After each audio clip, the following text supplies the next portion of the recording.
Throwaway because my ex and her friends live on Instagram and I don't feel like being the villain in another group chat with a name like Girlies Only. I, 30M, proposed to Jess, 29F, last fall after 4 years together and she said yes immediately. Cried, laughed, did that shaky hands thing people do when they're trying not to smear mascara. Then she posted the ring with a caption like, "Finally," and tagged the jeweler like we were sponsored, and everyone commented the usual OMG, we love, and about time from a cousin who once forgot my name. We picked a date, May 24th, 8 months out, and Jess loved the idea of being married but hated anything involving choices, phone calls, or deadlines. So the second planning came up, she basically slid a panic note across the table. "I can't handle planning. You're good at logistics. Please just make it happen." And I am good at logistics. I'm a mid-level project manager, the kind who owns a label maker, color codes calendars, packs using checklists, and buys insurance for anything that could plausibly go wrong. My friends once called me a human seatbelt, and I'm still not sure if that's an insult or a compliment. Jess works in marketing and used to be practical too. We split bills, cooked together, argued mildly about paint colors like normal people, but then she switched to a new downtown agency with cold brew on tap and glass-walled conference rooms people used mostly for selfies, and within a month she had a new trio, Sloane, Harper, and Jade. 3 women who treated chaos like a personality trait and called stability settling. Sloane was 31 and had been soft-launched by half the city. Harper said every ex was a lesson and every new guy was a plot twist. And Jade dated men based on vibes, motorcycles, and whether you could see a tattoo above the collar. Their whole worldview was that life should look like a highlight reel, and consequences were something that happened to other women. Jess started coming home with suggestions that were basically invoices. "Babe, Sloane said our wedding should be at the Foundry," she said one night, referring to a reclaimed warehouse venue that cost 15 grand just to rent the air inside it. Very industrial chic, like you're getting married in an Instagram filter. And I reminded her we budgeted 8, and she made a face like I suggested a courthouse next to a dumpster and said, "That's so responsible," like responsibility was a rash. After that, it was weekly. Harper says your suit should be custom. Jade says we need a champagne wall. Sloane thinks your vows should be less safe. And I laughed at that because what does less safe even mean? Like I should end them with no refunds, but Jess didn't laugh. For context, our plan was normal. Not cheap, but normal, and because I'm me, I had a spreadsheet, venue $7,800 with a $2,500 deposit paid by me, catering $6,400 with a $1,600 deposit split $800 each, photographer $3,200 with an $800 deposit paid by her parents, DJ $1,150 paid by me, flowers $1,900 with a $600 deposit split $300 each, her dress paid by her parents, my suit paid by me, and a Portugal honeymoon I paid for with trip insurance because anxiety is my unpaid assistant. All in around $28,000, not Pinterest viral, but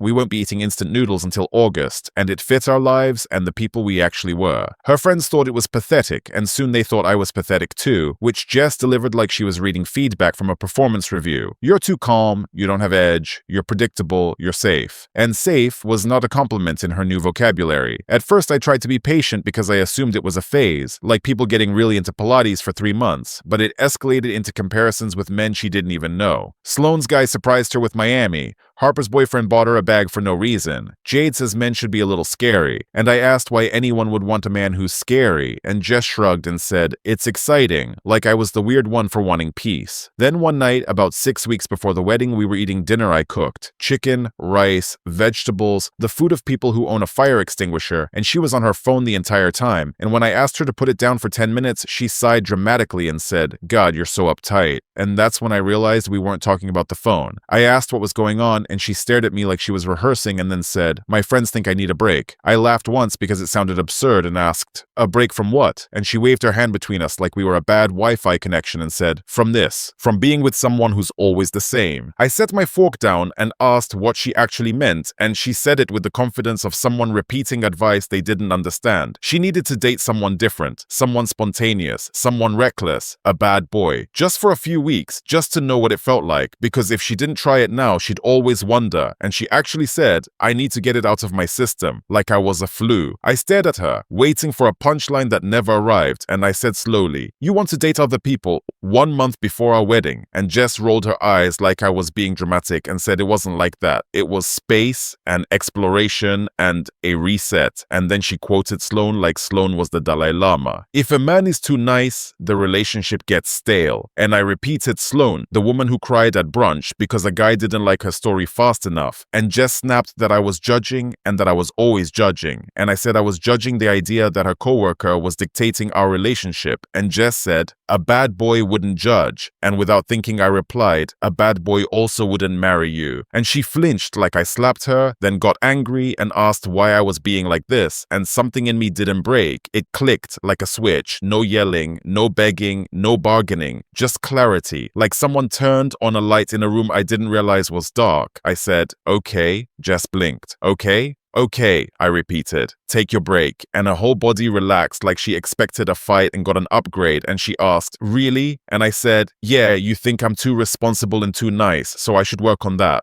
And she smiled, relieved, and said, exactly. And I nodded once and said, I'll be reckless. And she laughed like it was cute and said, finally, then packed a weekend bag and went to stay with Jade that night and kissed me on the cheek like we were agreeing to pause a gym membership. The next morning, I opened my wedding spreadsheet, renamed the tab May 24 cancelled, and started making calls. Not dramatic calls, efficient ones. First, the venue. Hi, this is Mark. I need to cancel my booking for May 24th. And they asked if everything was okay, and I said change of plans. And their policy was cancel more than 45 days out, and you lose the deposit but owe nothing else. So I forfeited my $2,500 and felt lighter than I had in weeks. Then catering. Cancel more than 30 days out, lose deposit only. So we lost $1,600 total, $800 from me and $800 from her, and I didn't feel guilty because it was the cost of her exploration. The photographer was paid by her parents, so I called her dad and asked if Jess told them she asked for a break to date other people before the wedding, and there was a pause that felt like time itself looking away, and then he said, she did what? And I explained calmly, and he exhaled like a man deflating and said, cancel everything. Don't you dare marry into this mess. And he handled the photographer and refused to let me pay him back, sounding more disappointed than angry, which somehow made it worse. The DJ was non-refundable within 60 days, so I ate the $1,150 without negotiating because I was done asking anyone, vendors or partners, for partial refunds. Flowers were in Jess's name because she wanted to pick colors, so the florist said they could refund only with authorization from the person on the contract, and I sent proof I paid half, got my portion back, and left Jess's portion sitting there like a little consequence in a gift bag. The honeymoon was booked under my name, and I had trip insurance because anxiety is nothing if not thorough. So I filed a claim, sent the venue cancellation email as documentation, and got almost everything back except the deductible and the insurance fee. And I would like to personally thank my lifelong risk aversion for that one. Jess had no idea because Jess was busy finding herself online, posting dimly lit cocktails, someone's hand on a steering wheel, a leather jacket on a chair, captions like needed this energy and sometimes you need chaos. And she texted me like we were doing a cute little intermission. You okay? Yeah.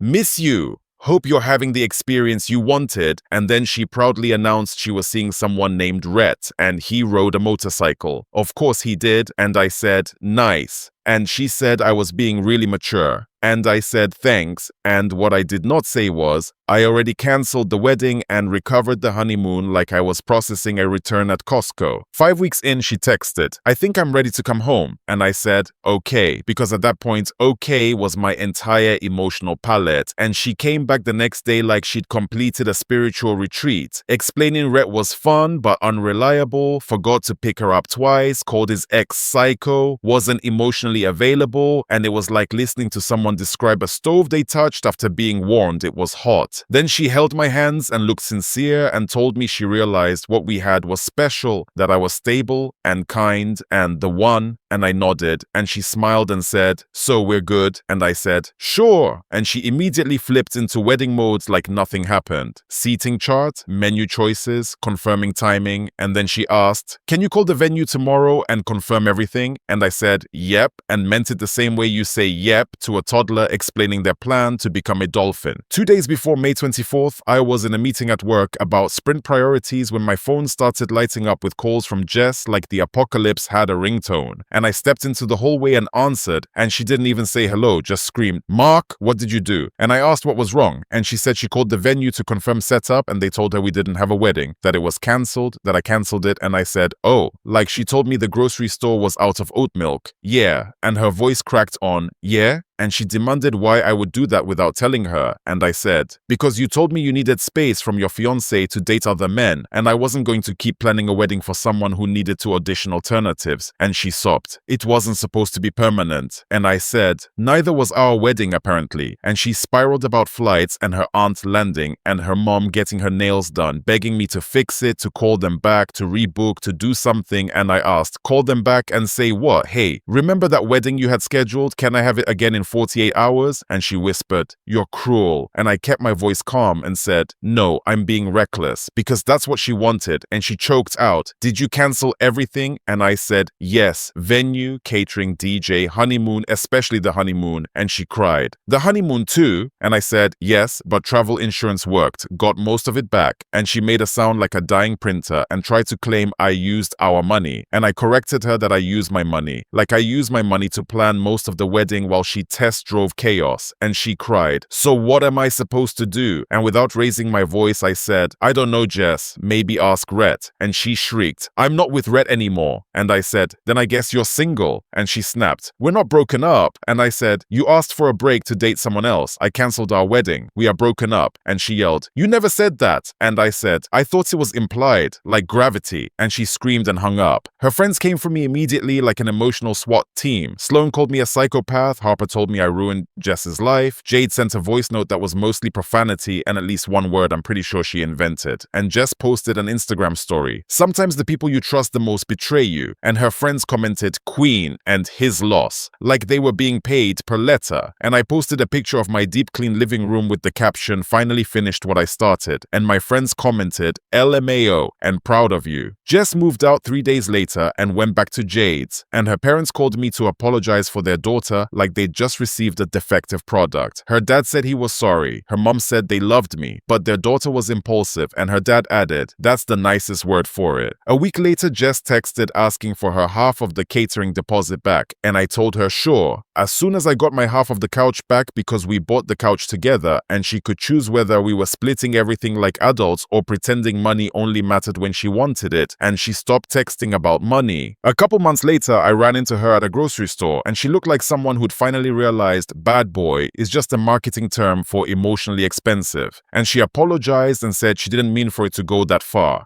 and asked if we could try again, and I said no, and she asked why, and I told her because she treated me like a safe option she could pause while she went shopping for excitement, and I wasn't anyone's backup plan, and she cried, and I paid for my groceries and went home. 6 months later, I started dating Nina, a nurse who drives an old Corolla and thinks my color-coded calendar is hot in a deeply concerning way, and we cook dinner, watch documentaries, and go to bed at a reasonable hour, which is apparently the kind of rebellion I'm built for. Jess wanted a bad boy, so I gave her exactly one bad boy move. I stopped protecting her from the consequences of her own choices, and it turns out she didn't like it nearly as much as she thought she would.